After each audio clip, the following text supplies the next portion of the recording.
Assalamualaikum warahmatullahi wabarakatuh. Perkenalkan, nama saya Muhammad Al-Qadri MZ. Saya dari Sekolah Tinggi Ilmu Ekonomi Makassar Maju. Saya akan memaparkan sebuah rangkuman yang berjudul Etika Perilaku Pelaku Bisnis. Jadi dalam materi ini kita bisa tahu apa itu etika perilaku pelaku bisnis. Bisnis modern merupakan realitas yang sangat kompleks. Hal ini tidak hanya terjadi pada bisnis makro, namun juga mikro. Banyak faktor yang mempengaruhi dan menentukan kegiatan bisnis. Sebagai kegiatan sosial dengan banyak keterjalin dengan kompleksitas masyarakat modern, karena bisnis merupakan kegiatan sosial yang di dalamnya terlihat banyak orang.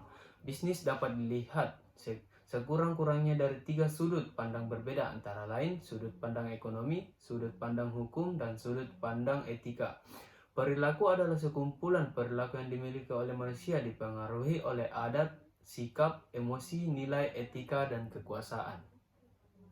Bisnis adalah serangkaian aktivitas bisnis dalam sebagaimana bentuknya yang tidak dibatasi jumlahnya kepemilikan harta, barang, dan jasa termasuk profitnya, namun dibatasi dalam jumlah kepemilikan hartanya dan pendayagunaan hartanya karena aturan halal dan haram dari berbagai sarana perolehan nafkah dan kekayaan.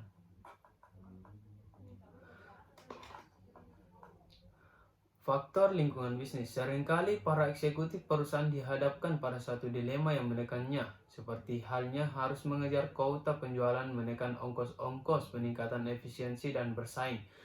Di pihak lain, eksekusi perusahaan juga harus bertanggung jawab terhadap masyarakat agar kualitas barang terjaga, harga tetap terjangkau. Eksekutif perusahaan harus pandai mengambil keputusan etis yang tidak merugikan perusahaan maupun masyarakat atau konsumen. Ada pula faktor organisasi. Secara umum, anggota organisasi itu sendiri saling mempengaruhi satu dengan yang lainnya.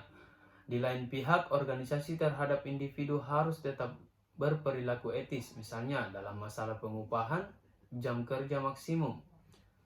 Ada juga faktor individual. Seseorang yang memiliki filosofi moral dalam bekerja dan berinteraksi dengan sesama akan berperilaku etis. Prinsip-prinsip yang diterima secara umum dapat dipelajari atau diperoleh dari hasil interaksi dengan teman atau keluarga atau kenalan.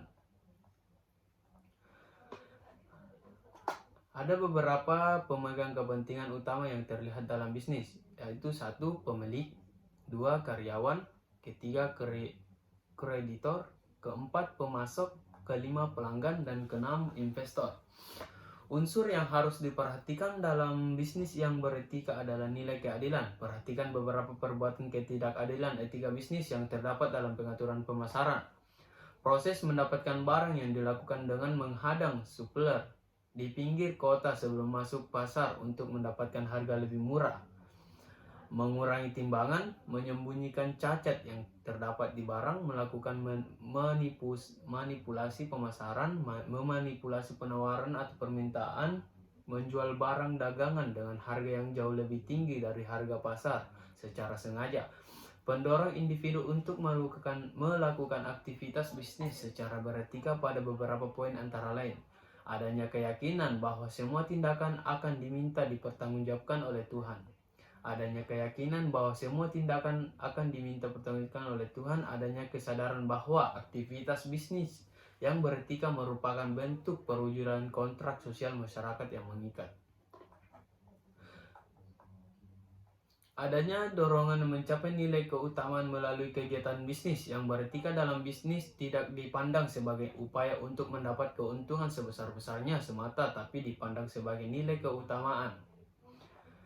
Etika perilaku pemilik perusahaan. Pemilik perusahaan adalah orang yang memiliki ide untuk memulai suatu bisnis dengan mengorganisasikan, mengelola, dan mengasumsikan resiko suatu bisnis yang dihadapi oleh permulaan bisnis. Dengan kata lain, pemilik perusahaan adalah orang yang berwenang untuk melakukan segala sesuatu terhadap usaha yang dimilikinya.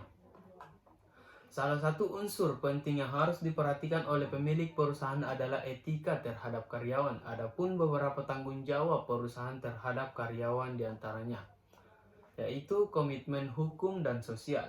Perusahaan dikatakan memenuhi tanggung jawab hukum dan sosialnya apabila karyawannya diberi kesempatan yang sama tanpa memandang faktor suku, jenis kelamin, atau faktor lainnya.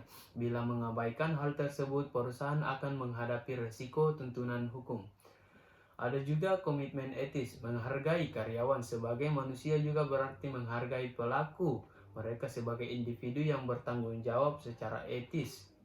Setiap perusahaan harus memenuhi tanggung jawab yang diembannya, yaitu berupa tanggung jawab terhadap lingkungan, tanggung jawab terhadap karyawan, mendengarkan dan menghormati pendapat karyawan dan memberikan umpan balik positif, meminta input kepada karyawan, memberi kepercayaan kepada karyawan, dan lain-lain.